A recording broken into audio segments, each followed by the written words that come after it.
Florida Senator Marco Rubio joined Trump at his rally in Reading, Pennsylvania last night. Watch this.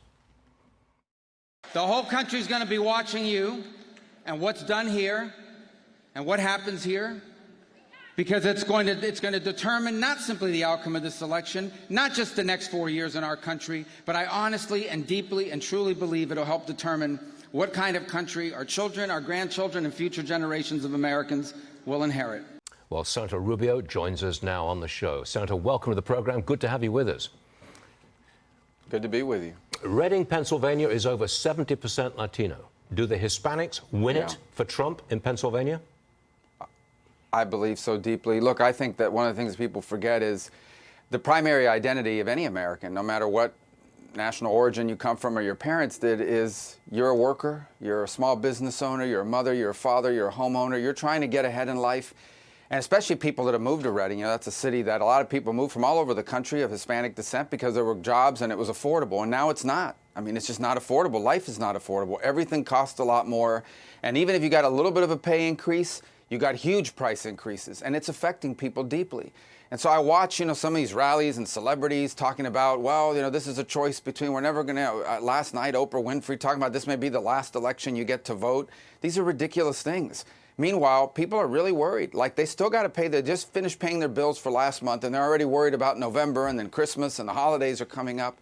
This is deeply impacting all Americans, but particularly Americans of Hispanic descent, and particularly Americans who are deeply committed not just to getting ahead in life, but leaving their children better off. Well, Congresswoman Alexandria Ocasio-Cortez, AOC, she was in Reading yesterday. She campaigned with Vice President.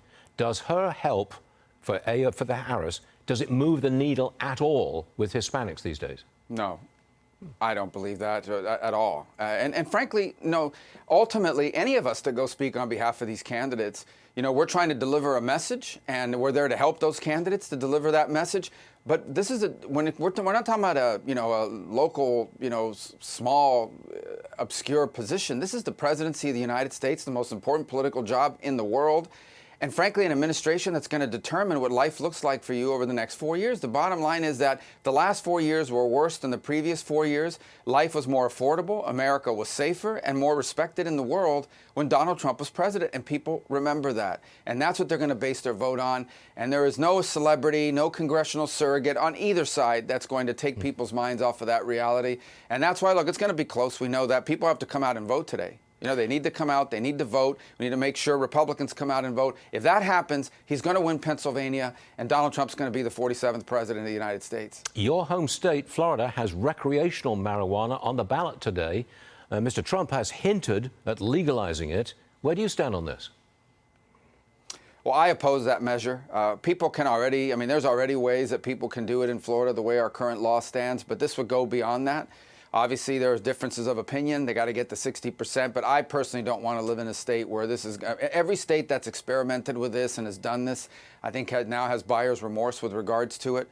I don't think it's the kind of thing we want to see in our state. And one of the things that people have to remember is this is going to be controlled by a handful of really big companies who are going to have a monopoly on the sale of this stuff.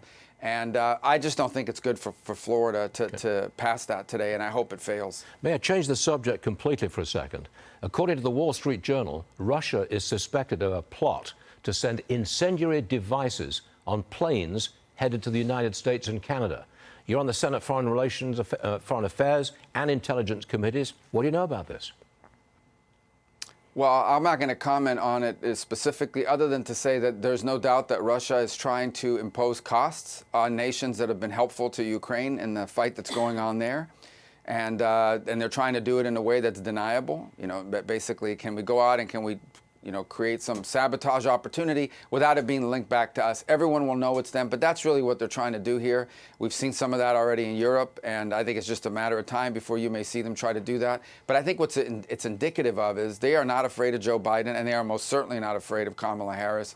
One of the reasons why I'm so passionate about wanting to see Donald Trump reelected is I truly believe, I know, that our adversaries and enemies and those who wish us ill around the world, they may not like Donald Trump, but they fear and respect him. They did when he was president. They will again.